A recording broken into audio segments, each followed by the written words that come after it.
Hi, my name's Tori Gordon with Revive Las Vegas, and this is Pursue Vegas. All right, welcome back to the Pursue Vegas podcast. I'm your host, Dave Berlin. And I'm your co-host, Tawny Wynn. And I am absolutely excited about today's guest, probably more so than any guest we've had so far. Tori has become one of my favorite people in the world, and Tori Gordon is the founder and CEO of Revive Las Vegas, a center for holistic healing, offering both virtual education, in-person transformative experiences. That's a mouthful. That's a lot. And I even had the chat GPT trim it down a little bit. Syllables. But she's also the host of the Coachable podcast, one of the top ranked podcasts. And she was even named TikTok's top 100 female creators in 2022. So that's just scratching the surface. There is more depth to this woman than probably most of the people I've met since I've been in Las Vegas.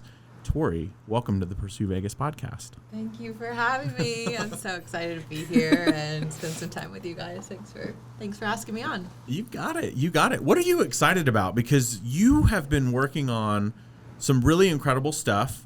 I met you when you at the podcast studio, and I've been blown away by some of the incredible people, not only that you've had on the show, the depth of conversation that you've went into, and then I've seen you extend that out into our whole community here in what you've built with the Wolfpack and Revive. Gosh, tell me everything.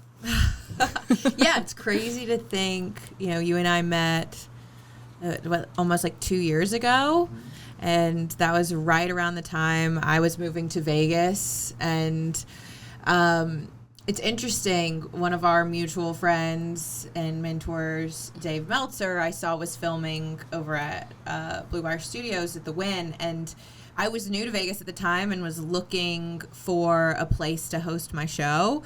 I was tired of filming out of my kitchen and out of my wherever I was, because I had been traveling cross country at the time, and that's where I saw that he was filming there, and I hit him up. I was like, Dave, where's this amazing studio you're at?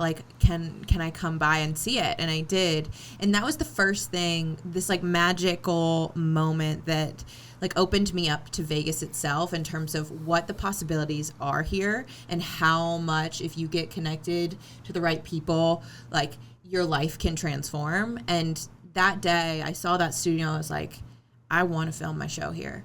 This is something and when I get really clear about what I want, I have this ability to be able to create it and make it happen. But I have to get clear about what I want. And that was one of the first things.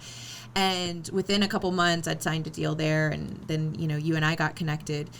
And what I love about Vegas, first and foremost, is just the way it opened itself up to me. My friend Brandon Collinsworth calls it the Neon Dojo. He's like, you can find anything here, and Vegas will bring out the truth, the truth of who you are. It will show you who you are, because you have unlimited options for what you can get involved in, and it will show you the underlying things that that it will be a mirror to you. So yeah, I've been here for a couple years now, and one of the things that I deeply wanted when I moved out here was a community.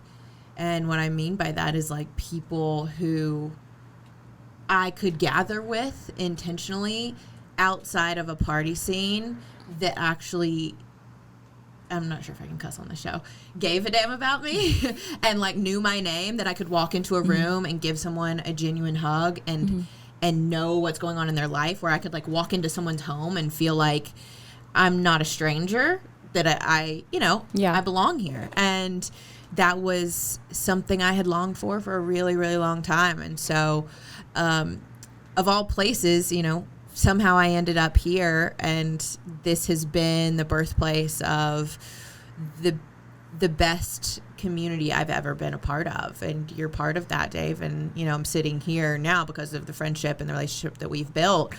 But I think it just goes to show, and I'm happy to speak more to what that community is and like how it got formed, but like it goes to show that you really can find whatever you're looking for here in the city. No, I love that you brought up that you haven't been here for that long, because that's how I met you. It's not that long ago, right? But your story, as brief as it was, just in the 2 years on how much like work that you've done with yourself. And I know that to lean into such transformational work, it has to come from a place.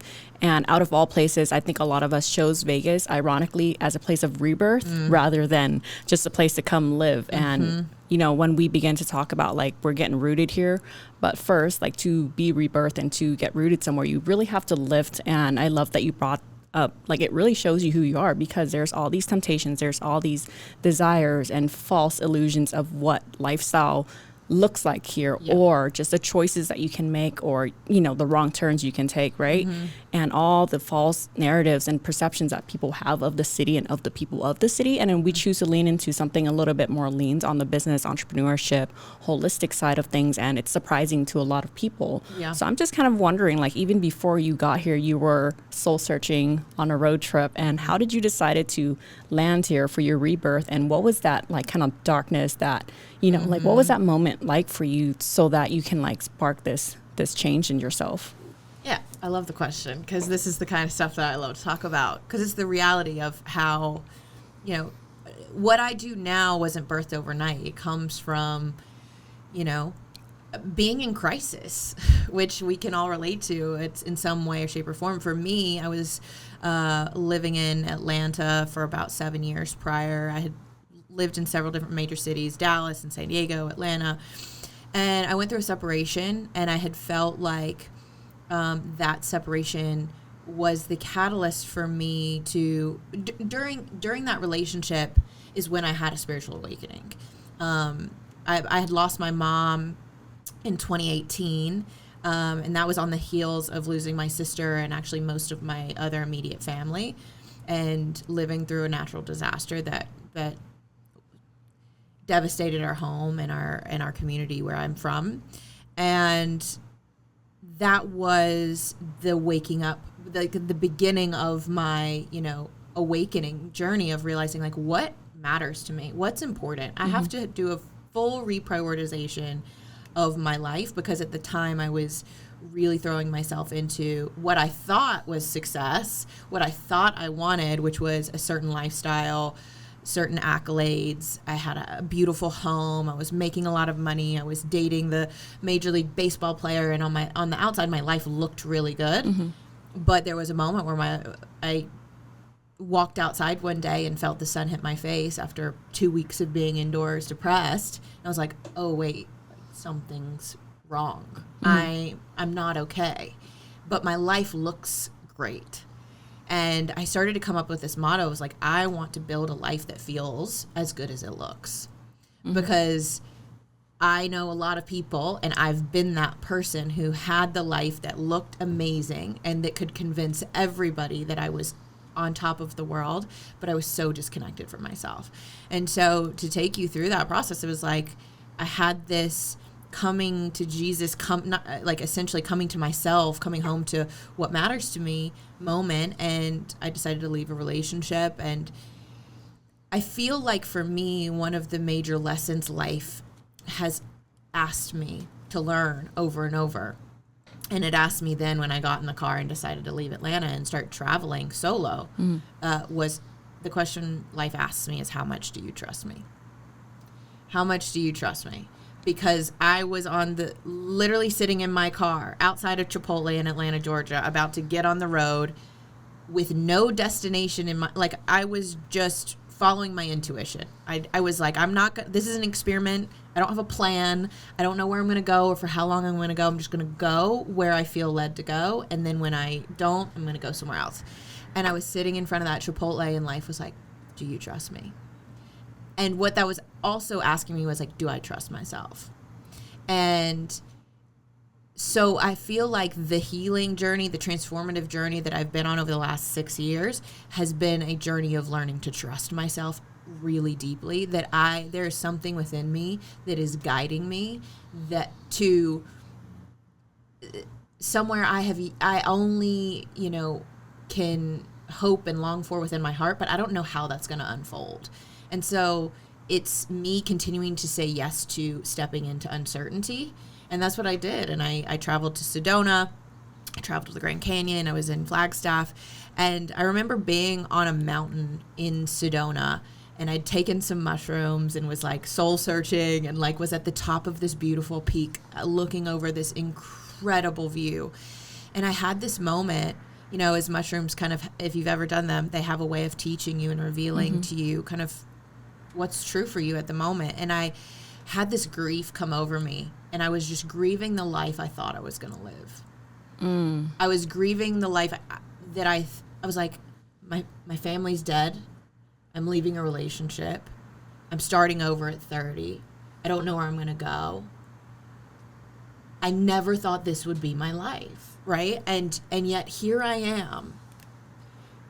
And I had this moment of like acceptance of like, this is the reality, and I'm going to accept what is, and I'm going to move into whatever's next for me, trusting that it had to be this way because this is how it is, and let go of like, oh, it was going to be some other way, or it should be different. It was like a deep moment of acceptance.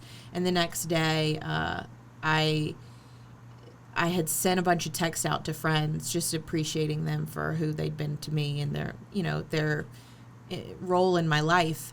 And I knew my time in Sedona was coming to an end, and 3 people in 24 hours like, come to Vegas, a mentor, a friend, and then a friend from Atlanta who's going to visit. They were all like, come to Vegas. And I was like, I'm going to take this as a sign.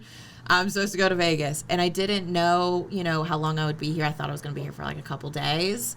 I ended up staying. Now I've been here over 2 years, and it's just, a reflection of, I think, that trust that when you trust yourself and when you trust that life really does have your back, that there is something beautiful waiting for you on the other side of the hardship or the adversity that you're going through, then it gives you the courage to do the thing that maybe other people don't fully understand. Maybe you don't fully understand.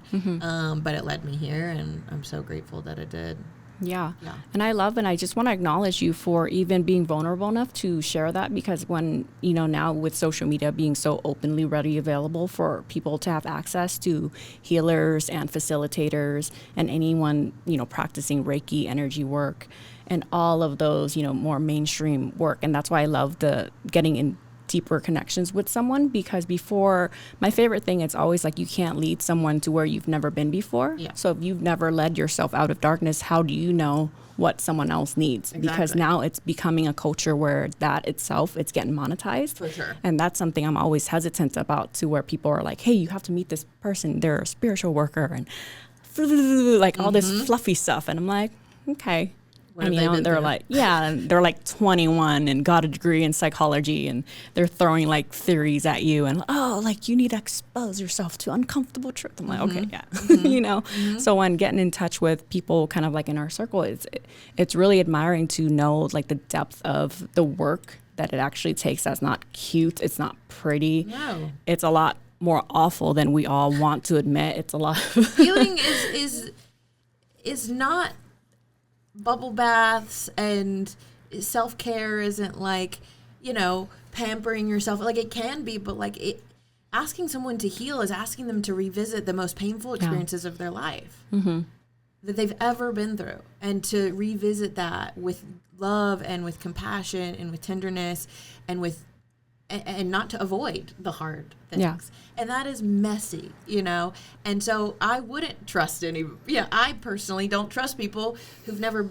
not that I don't trust them, but I there's something to knowing that the people that you're working with have gone through their own process of death and rebirth and, wrestling with their own lives and coming to a place of peace and acceptance, and that their transformation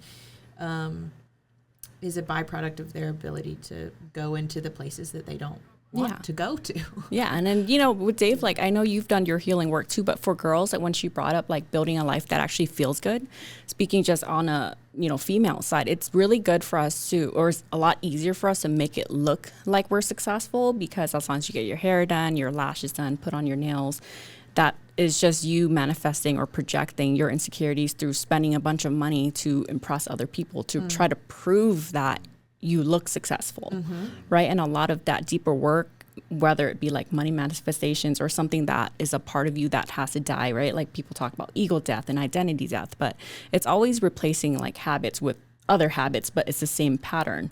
It's like, okay, just because you stop doing drugs and spending thousands of dollars a month on drinking and drugs, but you're still spending hundreds of dollars a month doing your nails, doing extra makeup, or like buying a bunch of stuff that you don't really need and living way above your means, when you should really just sit with yourself and understand like, what is all this for?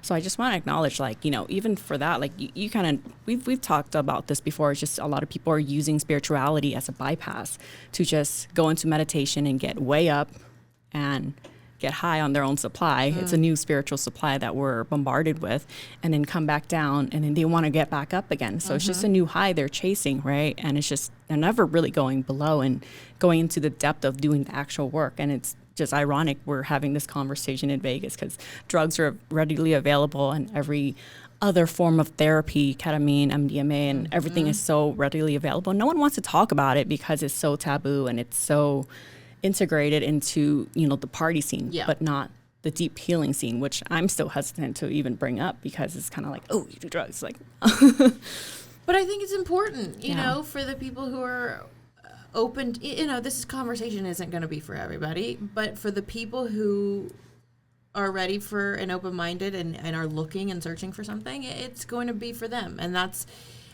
I agree with you. My phrase that I like to use around all of this work is grounded spirituality. I live on planet Earth in this 3D reality. I am a fully human being, and yes, I'm a spiritual being in a human body having a human experience, and I can't get out of that. And so whatever I learn in my spiritual experiences, whether it's with plant medicine or in a therapy session or with breath work or in meditation or whatever modality I'm looking for, is how do I bring the insights and the lessons back and integrate them into my life now?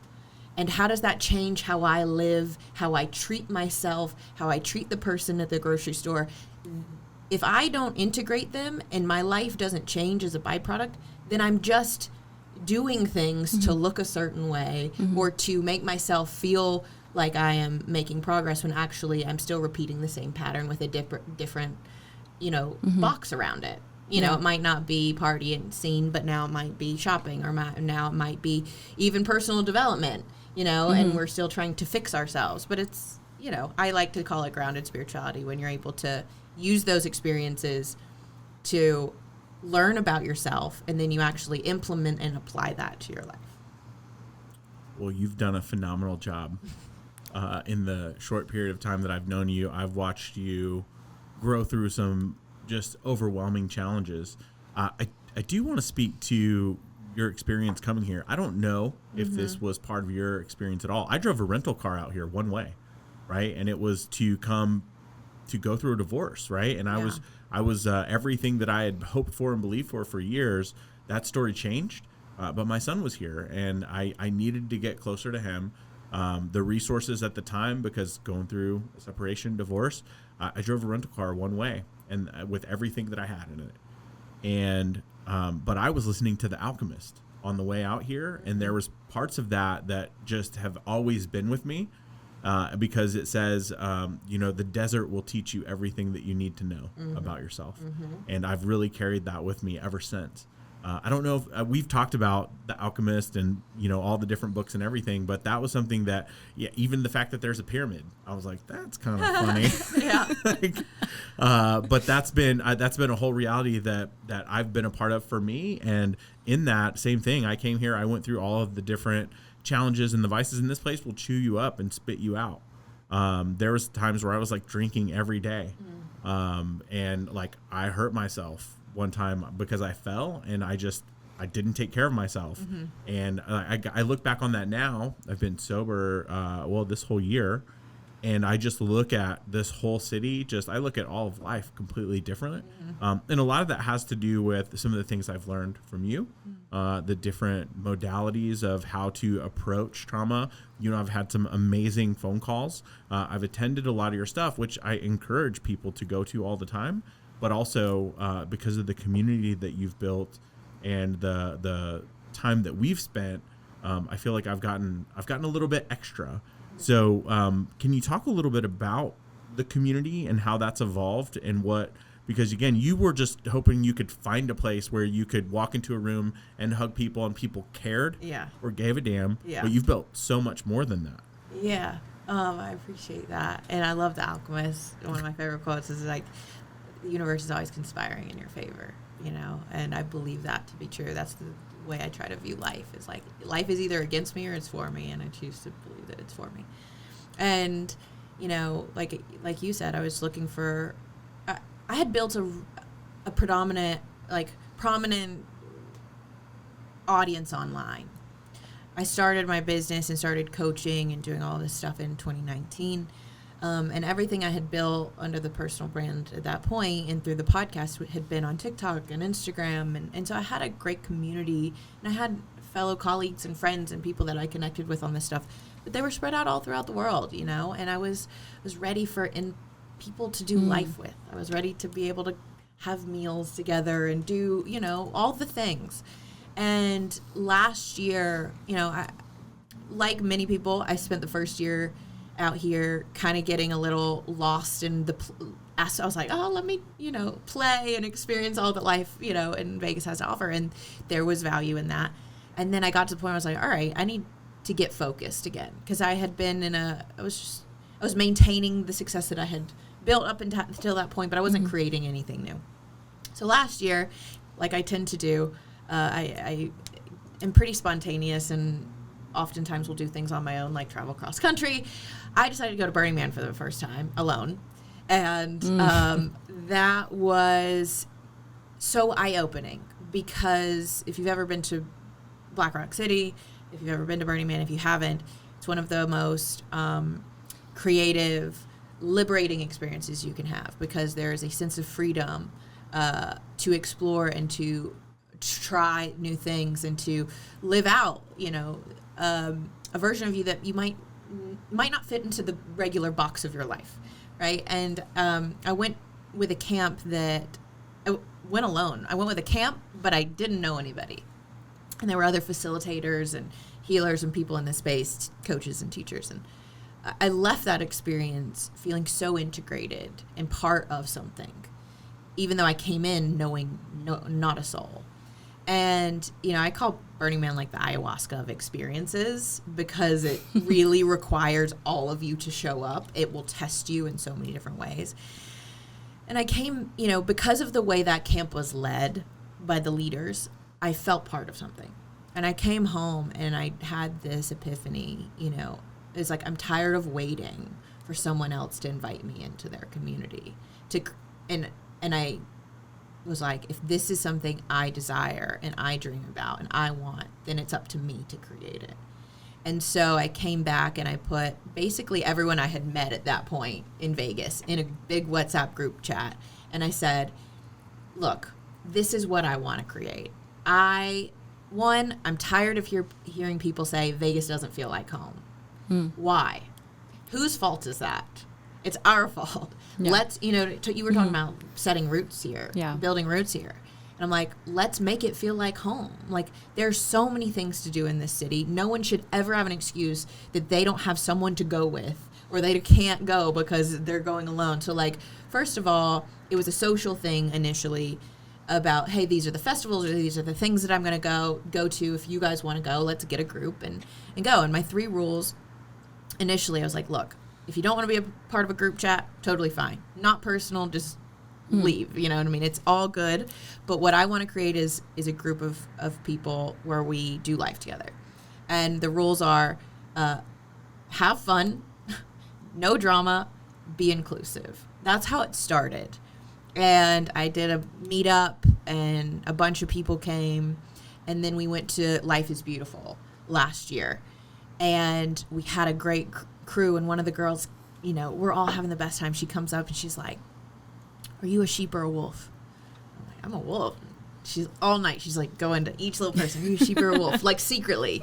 And then she's like, hey guys, we're all wolves. We're the wolf pack. And it just like was this organic, like not planned thing that was silly and fun. And then it felt like, oh my God, we're all like, we're part of something. And it was like, what is happening? Like this feels really good. And so we then named the group the Wolf Pack, and we just started bringing in people that were good, high vibe, good quality people doing things in the city. And it grew to like 100-something people, like really, really quickly. And we started gathering and going to places and celebrating birthdays and having dinner and doing all the things. And then I went through the hardest thing I've ever been through at the beginning of January. And I haven't yet publicly talked about that experience, but and I plan to. I will. It's just not, for many reasons, it's not the right time. But I'll say, outside of losing my family and a lot, like one of the hardest things I've ever been through, and I called on some of the women that were in this group to support me in that process. And I was like, if I'm gonna, really lean into this, and this is really gonna be what I want it to be, then this isn't just a group for when times are good. This is also a group for when times are not. And so I called on those women, and they held me in ceremony, and they held me through this process, and they showed me through that they were ready to show up for more than just a good time. And that showed me, one, that if I was going to lead anything, I had to go first and lean into my own vulnerability and ask for what I needed and ask for support and allow myself to receive that. And what that process showed me is that there is no part of me that is really unlovable. Like, even the most shameful, embarrassing, hard, dark parts of myself, like, there are people who will love that too. And that gave that process, plus then sitting in a ayahuasca ceremony, brought me back to life. Essentially, I was like this revival of my spirit, of my soul, of what I like, my voice that had been kind of silenced for a little while, and I was like, I'm back in the driver's seat of my life again. Like, I'm not a victim. And so when I met you, actually, it was right on the heels. I was like in March, it was actually in May, I think, when we did the first Revive Las Vegas big event. But in March, I started hosting stuff again. I started speaking again because I had gone to the depths and been reborn again. And I had something to share, finally. That felt authentic, that felt true, that wasn't contrived in me trying to say the right thing, because I'm supposed to be this motivational, inspirational speaker. It was like, no, I'm not going to speak until I have something to say and that is true for me. And, so in March, I started running Revive psychedelic breathwork events, and I've been doing that every single month. And then we launched Revive Las Vegas, which is now our, conscious, heart-led community of people who are really committed to their own self-mastery and spiritual evolution and, journey.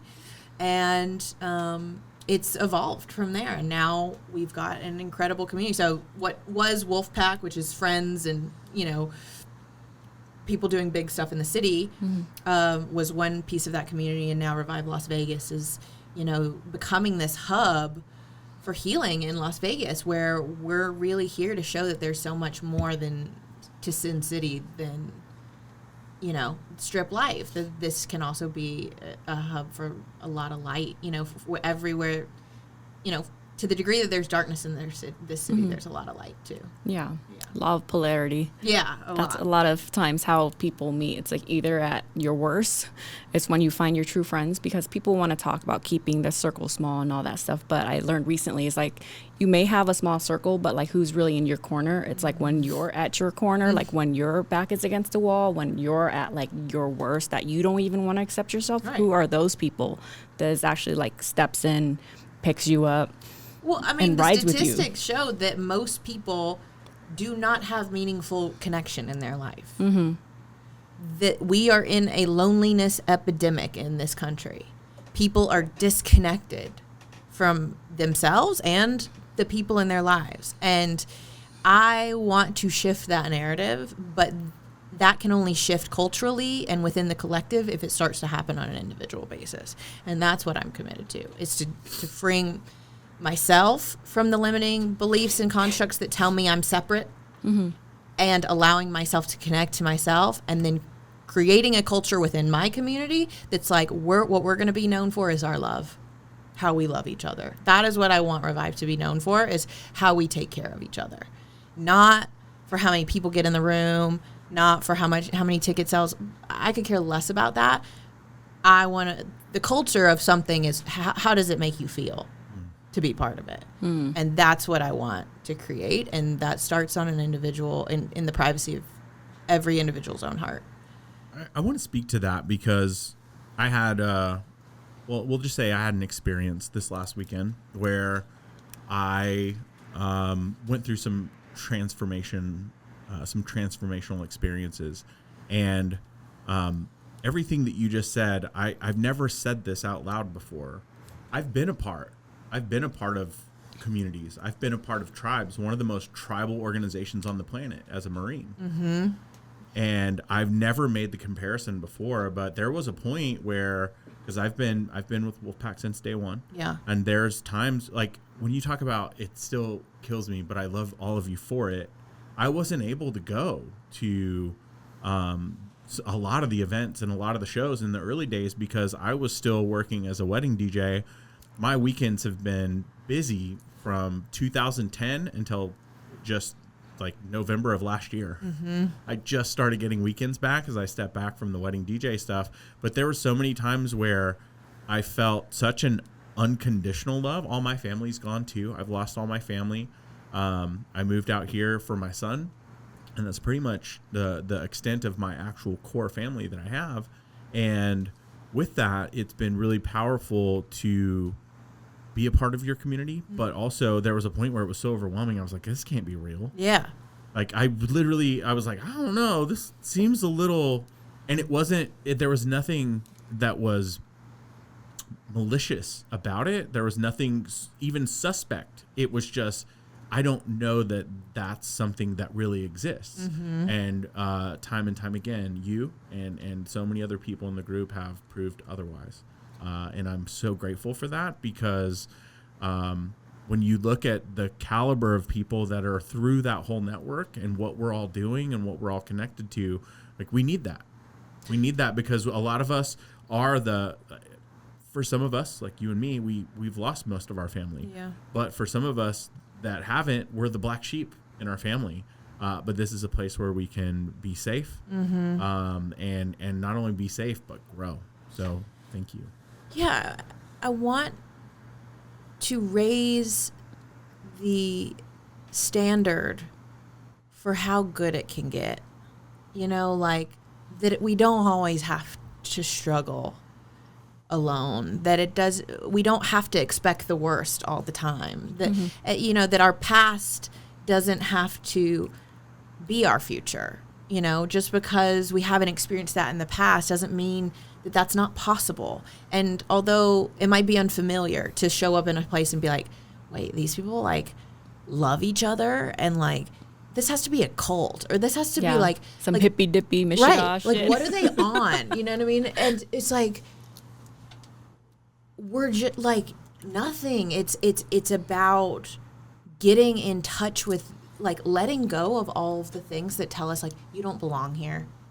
All the things that are like, no, that's for other people, but not for you. You know what I mean? Or we live in a culture where we're not used to seeing people gather for just to gather, to be with each other. We're used to seeing people gather for inebriation. And holidays, for violence, for protests.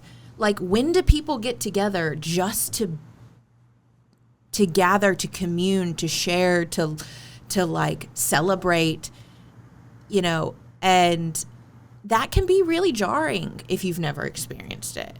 You know what I mean? Like, what's the catch, or when's the other shoe going to drop? Or like, oh, this, there's got to be something to this. And, all we can do is just keep showing up and keep showing that this is real. Because I get it, the hesitancy for people. Because if you've never experienced it, you're like, this is unfamiliar. And most of our brains attribute that to feeling unsafe. Yeah, I can attest to that, because I really connected when you said, like, you moved out here in the midst of, like, leaving another relationship. And for anyone that's been in a relationship that wasn't going anywhere in, I don't know, let's just say long-term 3+, 5+, 7+ years, like I was in a 7-year relationship, moved out here. And I wish I had community, but that was kind of like the end of my edge. That was my rock bottom, right? So for all of us, it feels like we've all hit rock bottom at some point in the last 5 years, unrelated to COVID. But I think it's just a part of us that just hated the way we were living so much that we just needed connection. And of course, like, I'm gonna throw that out there, like, as this town is full of transactional people, and I'm not saying everyone is transactional, but of course, like, there's always hesitation to where when you meet people that are also entrepreneurs, that are also creators, that are also lifestyle entrepreneurs, air quote, what do you want from me? What are you selling me? Am I in your funnel? Like, click this to get this. I want your data. I want, right? But at the end of the day, like, for me, that's why I'm open to, like, have conversations around this. It's like, when enough of your friends have service and products, and a part of you that if you haven't done the healing work, for me especially, it's the overspending, because I really just want to help people. And for me, that was through money, because that's the only way I can quantify my worth. And for me, I had to really look deeply into that and put myself on, like, a financial fast to really understand, like, would they still like me if, like, none of this existed, right? Yeah. Like, equate that to dollar amount, equate that to generosity in time, in service, in kindness. But I'm like, that's not kindness. That's just me being selfish because I'm controlling the outcome. I'm paying for friends or whatever. Yeah, I'm paying for friends. I'm manipulating the outcome, because as long as I'm paying, they would love me, because you're buying love. And that's why it feels transactional. But it comes back to me taking a look at myself and holding up that mirror and looking at all the people, that is all the lessons that's given me, different body, same cycle, because that's the same exact lesson that I've been handed over and over and over again. So if you put yourself into a situation to where, for me, it's like, I never want to take up space or be a burden, or I'm so anxious around that, right? Because as long as you exude confidence as a woman, you walk in, you're outgoing, you're networking, you're shaking hands, but you're not hiding the insecurity of, like, a really scared little girl, because we all have that within us. And this community, you don't want to walk around and, tell people all of your fears, because, again, with being transactional, like, you always think someone's going to blackmail you or use that against you. And I'm always on that side of, like number one, trust issues, commitment issues, intimacy issues, I'm notorious for all of that. But we hide it well with money. We hide it well with external success, but you're not really in harmony of anything, because you're not creating. So when I love that, when you said that, it's like, you're not really abundance. You're still acting out of scarcity, even though you're spending a lot more money. You're just doing things for people, not expecting anything. And then once you detach from that, then you realize, like, oh, damn, I'm lonely. No one cares about me.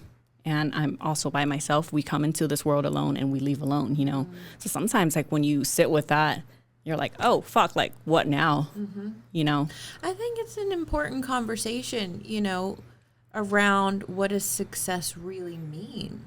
Because it's like, what does it mean to be wealthy if you're only rich in one area? I know a lot of people who have a lot of money in this city. And they are addicted, they're sick, they're depressed, they don't have people in their lives that really know them, they have people in their lives that are using them, their kids won't talk to them. Like, is that being rich in life? You know what I mean? Like, yeah, they might have a lot of money, but, like, I want to, for me, it's like, my definition, I've had to really look at, like, what does it mean to be a successful? And it didn't feel successful when my life looked good, but I knew I was living a double life. You know what I mean? That's not success. Shot to the heart. So for me, it's about living an integrated life, a life that where my insides match my outsides. And that doesn't mean, that I don't pursue things and that I'm not committed to, growth or making money or whatever. Like, the more money I make, the more people I can impact, the more I can do.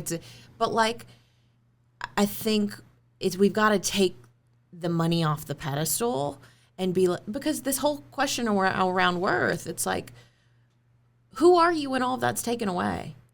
Mm-hmm. If we do go through another COVID and you can't, you know what I mean? Like, people learned a lot about themselves and how much they propped their identity up on their titles. You know, it's like, who are you without your titles? Who are you without all of that? Mm-hmm. Do you like yourself? Can you look yourself in the mirror? Can you spend time alone? A lot of people can't, you know? So for me, the journey is coming back to being in right relationship with myself, where I'm not running from myself and then using all of these other things as a distraction so that I don't have to face the truth of how I'm actually feeling, right? And when I can start to do that, then I start to become an integrated whole being versus I'm trying to fill this part of me with money or with fame or with this or with that because I don't like who I am or because I don't feel worthy. And and we have this idea, like, I'm only worthy if I perform. For me, I was a high performer my whole life. I was the MVP of a lot of all my sports teams. I was honors kid. I learned real young that it felt good when people clapped and applauded. You know what I mean? External. But that's the whole game. It's like our senses are pointed outward. We're all taught to look outside of ourselves for the answer. And what I want and my hope is, and things sort of shift in my life, but what we do at Revive is where we take that and we start to turn it in. And we start to look inside for the answer or for the thing that we're looking for. Like, I really believe we are what we're looking for. We're just looking in the wrong places. Like, we're looking to the relationship or the money or the career or the thing to fix us versus can I go inside my own heart and sit with the reality of how I'm feeling and then move through that. And the deeper I connect with myself, the more I know myself. And the more I know myself, the less other people's opinions matter. Mm-hmm. Yeah, this has been a really awakening and eye-opening session just because, you know, that's what we kind of want to highlight too, because not everyone that hangs out with you wants to just drink or party with you here in Vegas. Like, we have a lot of depth and intimacy, and where capitalism and where Vegas is going especially, like, I love talking about these conversations that we ourselves have to be conscious and we have to become conscious leaders and not to tell others how to be conscious, but hopefully that awakens something within them that holds up a mirror. Like, whatever triggers, like, let anything either of us say, like, if it triggers any part of anyone's identity, like, we welcome you to use that as an invitation to look at that part of you. And that's kind of what we're here for. It's not, here's what you should do with your life, but it's like, hey, like, we're working on becoming conscious leader. And in this capitalistic world, like, I want to earn my way, right? But right, like, not with that righteousness, but like rightfully just to becoming someone that can achieve and win this capitalism, you know, war, but not with myself, because that's like a really high price to pay. And you nailed it. You know, a lot of people are paying that price because they don't love themselves. They are not acceptance of themselves. There's no radical change until, you know, your personality doesn't change until you change your personal reality. And a lot of people can't face that because they're still running. I ran here, like, I use Vegas as a way to run away from all of my issues in Orange County. Just to be hit with a wall with COVID, with not understanding, like, wow, I can't even be in a room with the person I'm supposed to be in a relationship with. Like, I don't know this person because we've been running and we're so busy and we're chasing external things. And our calendar is, like, always full and it's busy, produce, make money, you know. Yeah. And that's something to where slowing down really shows you who you are. Well, wherever you go, there you are. Yeah. You take it with you. You can't run. You don't leave your problems in the last city, unfortunately. Well, it's been fun because there's been times where I wanted to run away from the city, right? There's been so many impactful things that I've been trying to build in the different communities with, you know, veteran stuff, entrepreneur stuff, all the things we're doing, Global Entrepreneurship Week. There's been challenges on every one of those. And so many of those things aren't selfish for me. I saw something that I felt called to act on. And sometimes it's so frustrating when people can be so against it. It's like, okay, I'll just go do it somewhere where people do want to do this. But then part of, especially what I learned in the experience this last weekend, is sometimes you just have to sit with that and sit through it. And then you realize that there's no help coming, but it doesn't mean that you haven't ever felt loved, right? That's the overwhelming experience for me, is that by being part of the group, by just all the experience, like there has been so many places I've been, so many people that have cared.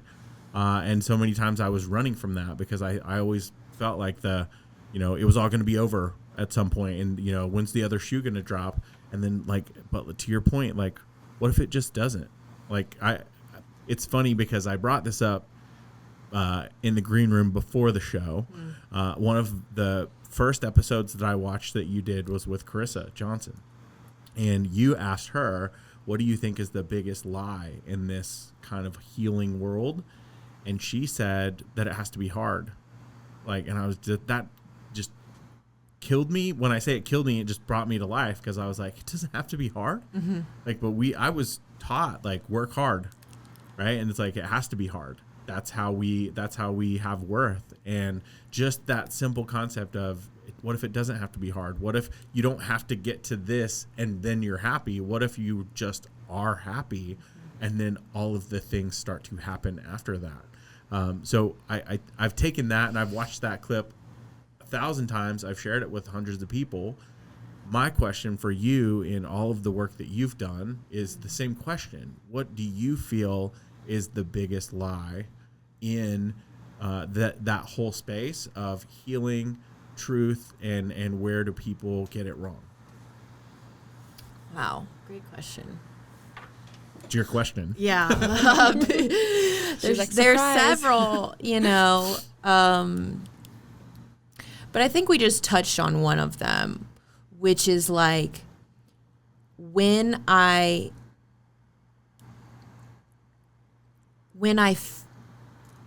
my suffering is based on my circumstance. That when I get everything to be exactly the way I want it to be, then I'll be happy, right? That we think, and we all have this programming built into us, which is a victim mentality. It's that my relationship is what's causing me pain, or it's my boss that's causing me pain, or it's my weight that's causing me. It's my circumstance. And when I can perfect my circumstance or heal myself enough or fix myself, then I will have figured it out. And that leads to a hypervigilant need to control everything. And ultimately to try and be God, right? Where it's it shouldn't be this. I need to fix this. I need to change this. I need to work on this part of me. It's for me, it's there's nothing I need to do, actually. I need to be with myself. I need to, we're so focused externally that we think that our pain comes from the fact that things aren't the way we want them to be. And when we can get out of the idea that we are a victim to that circumstance, and it's really, the only problem that we have is the problem in our thinking about our circumstance. It's all a matter of perspective. And when we can understand, it's if I take the mentality that everything is exactly how it's supposed to be, because me saying it should be any other way, I should be different. I should be more like you. I should be doing what you're doing. Oh, he should never have left me. My mom should have never died and gotten cancer. This shouldn't be this way. I need to fix this. I need to change this. Is me saying the sun should be in that side of the sky. I know best. I know how things should be. And I'm not saying things are ideal, that you're not going through something hard, that it's exactly the way you want it. But I would assert that, and I've learned this from my teacher, Peter Crone, is things are the way they are. And if you can accept that, then you won't be in resistance and fighting life. And most people, they want peace, but they're at war in their mind. And where you are in resistance to the way things are is where you are at war with yourself. So can I be okay with what is? Can I let it be the way it is versus I need to fix it, I need to change it? Because in the energy of being with it, I allow it, and then it can change. Versus what I resist, persists. It keeps coming back. It keeps coming back. And so part of it is just an energy of like total acceptance. And that doesn't mean I'm not committed to making growth and to making strides and to getting better. But I'm not in resistance to life, and I'm not fighting with life. And that, when I start to get that what happened, this is a Peter Crone quote, what happened, happened. And it couldn't have happened any other way, because it didn't. Then I can stop living in the past and thinking I could have changed something. If I could have, I would have, and I'm here. And if I can be okay with being here, then I won't bring my past into my present and then create it in my future, right? So it's about finding acceptance for yourself and where you are and letting it be okay, and realizing that there's, like, if I believe that there's a God or a universe, or if life is on my side, right, life has my back, then there's nothing really wrong, right? That I can relax a little bit. I can take a deep breath. And if I can relax, I can be a little bit more open. And if I can be a little bit more open, what can come into my life that I couldn't receive because I had all this resistance before? I think that's one of them. There are many, but I think that's one that has really helped me, is how much am I in resistance to the way things are, and how can I find acceptance for it? Well, thank you for that. Seriously. And that dovetails into that resistance is what separates you from, I was going to go two directions with that. Because another book that we share in common is A Return to Love. We are pure love. It's the resistance in between what we fall into and what we believe into that pulls us away from our true self. And David, I had asked him a question. David Meltzer, mutual friend of the show. I asked him something about rejection and ego and things like that, and he said, "Well, yeah, you can spend as much time as you want in that space, and it's only holding you from your full potential and that true self of who you are." But that's not who you are. Yeah. We're just so committed to this idea of ourselves, and I really think, like, the healing work is not about learning another lie. Yep. It's not about learning something. It's about unlearning all of the bullshit of the lies that I'm not good enough, I'm not worthy, I'm not going to be okay.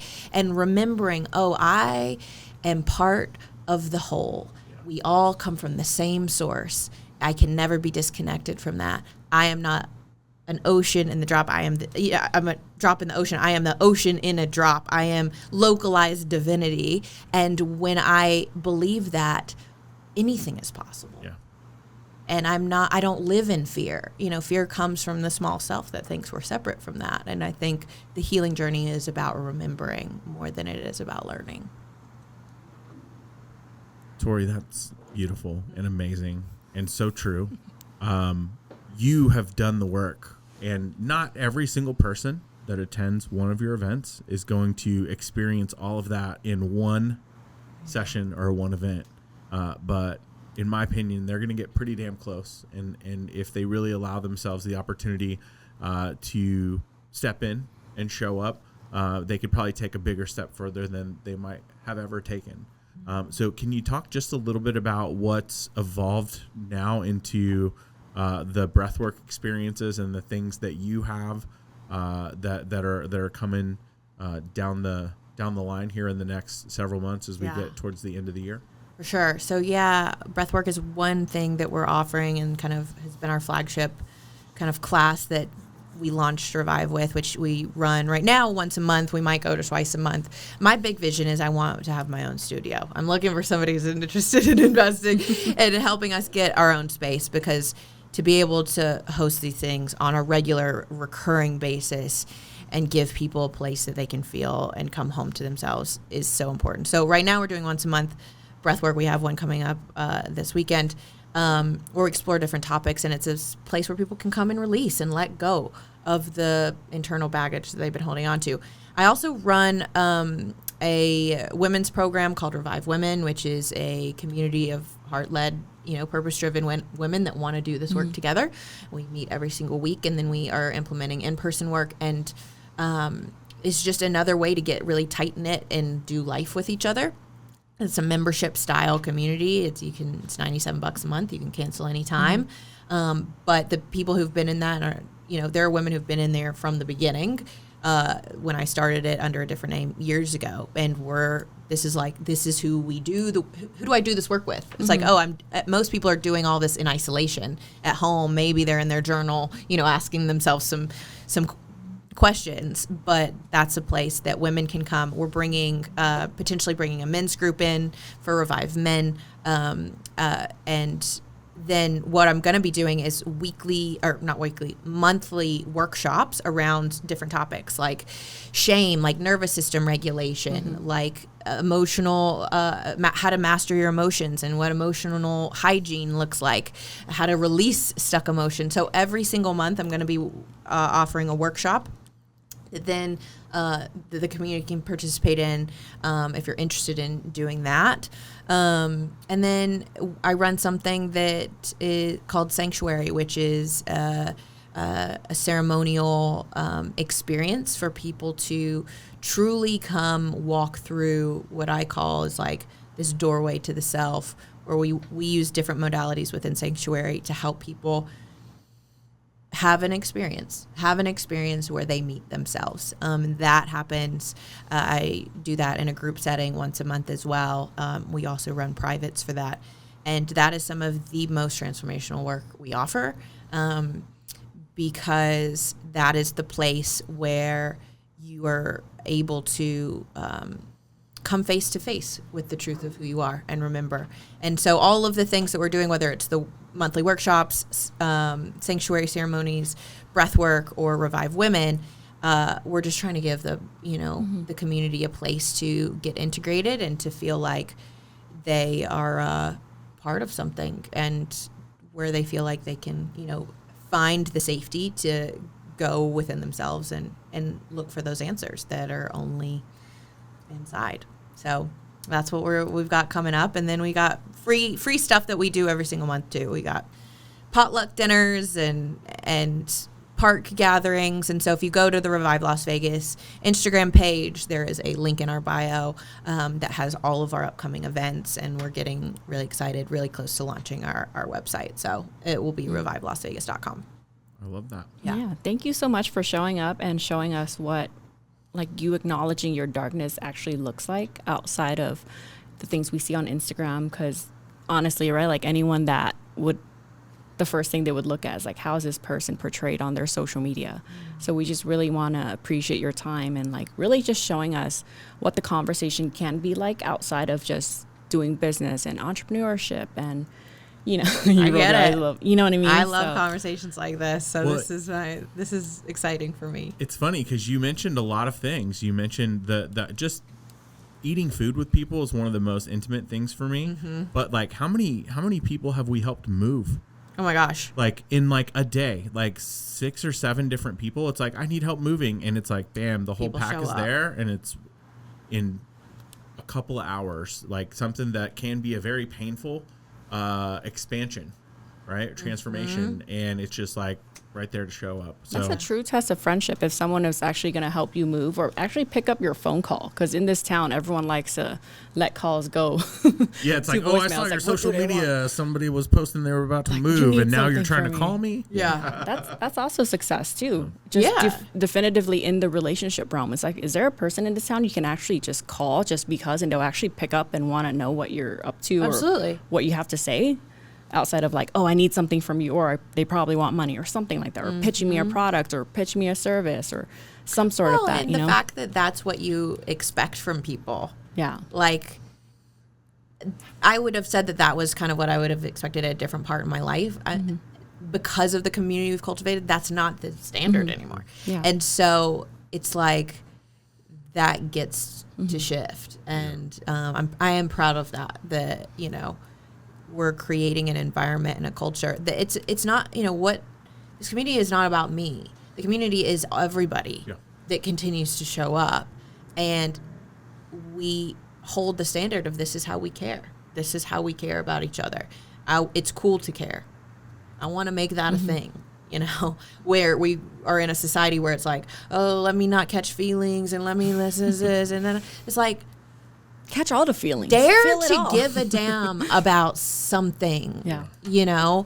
Tell me about what your heart longs for. Tell me about what lights you up like a Christmas tree. I want to know. And most people, you know what I mean? Like they that. Don't know. They don't know. They don't know. So my whole thing is I want to create spaces for people to get to know if they don't, because that was me, that certainly was me. And it doesn't have to be the future if you don't want it to be. Yeah. So, final question. If you could give one piece of advice to somebody who's here in Las Vegas or beyond, who is going through that challenge or that transformation or that expansion in their life, what advice would you give to them?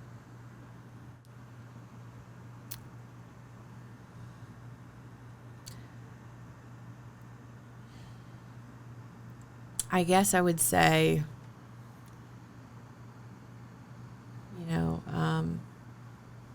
create some space in your life, in your day, to sit still and to go within your own heart, whether you breathe, whether you meditate, and ask yourself, what does my heart long for? What do I long for? And give yourself the permission to pursue that, like genuinely, because you might not think, everybody you're surrounded by might not want what you want, but that is not an indicator that there aren't people that want the same thing you do. You just might not be in the right place. But if you don't have the courage to ask yourself, what do I really want? Like really want? You'll never have it. You'll never have it. And you'll always be settling for what life just puts in front of you. You'll just be following the person in front of you. I have this saying with like, if life was like a GPS, I have to put a destination in to get the directions, right? And we think, even if we do create space, to be honest, maybe you're honest, what do I want is that I don't want this relationship anymore, right? Maybe what I want is like, I want to pursue something I never pursued before. A lot of people's want starts with acknowledgement of what they don't want. But if you don't have a goal or a vision or a direction, then how can life prompt you to what direction to take? And I think a lot of people are in their proverbial car and they're either sitting still, they're on a fence, they're literally straddling a fence because they can't make a decision, and so they're not going anywhere, or they're aimlessly following the person in front of them, their friend, their boyfriend, and they're just doing whatever they're doing because that's what they're doing, and because they haven't taken the time to sit with themselves and ask, are they even going in the direction I want to be going in? Because they're going to end up somewhere and you're going to be like, how did I get here? I wasn't, how did I end up here? Well, I was just following my boyfriend, or I was just following my friends and that was me. And so if you have the courage to really ask yourself that and give yourself permission, because you are the only one who can give yourself permission to actually go for it. I think you're headed in a direction that will support you throughout your life, but you have to be willing to have the courage to ask that question. I love that. Yeah. So thank you so much for just allowing us to feel so seen and so heard in this conversation, and, just doing something and creating something much bigger than yourself. So that's kind of like, I'm like feeling all the feels right now. And I think that's how you're supposed to live, is not just dead inside present all the time. There's like, so much like beauty in life. Like I have feelings and you have feelings. Yeah. It's like how most of us just aren't that present to our lives. We're on to the next thing. And so it's important to me wherever I go to just be here and see what magic comes out of the moment that's right here in front of me. So thank you for creating the space and letting us have a really dope conversation. I appreciate it. Thank you for saying yes. All right. That is a wrap. Thank you for tuning in with us today and hopefully sitting in your space and really attending to really mindful conversations. We don't get this opportunity a lot, especially here. So we hope that we created a space for you to just tune into a different kind of energy. So if you like what you heard, please like, subscribe, share with us what you liked. If something helped you along the way, how we can be a resource for you, who we can connect you with here in this town, or anything. If you need a friend, where can people find you? Is it on Instagram? Yeah, it's the Tori Gordon and Revive Las Vegas on Instagram. And with us is Tanisaurus on Instagram and Dave Berlin on Instagram as well, and pursue.vegas. Did I get that right? You nailed it. Yeah.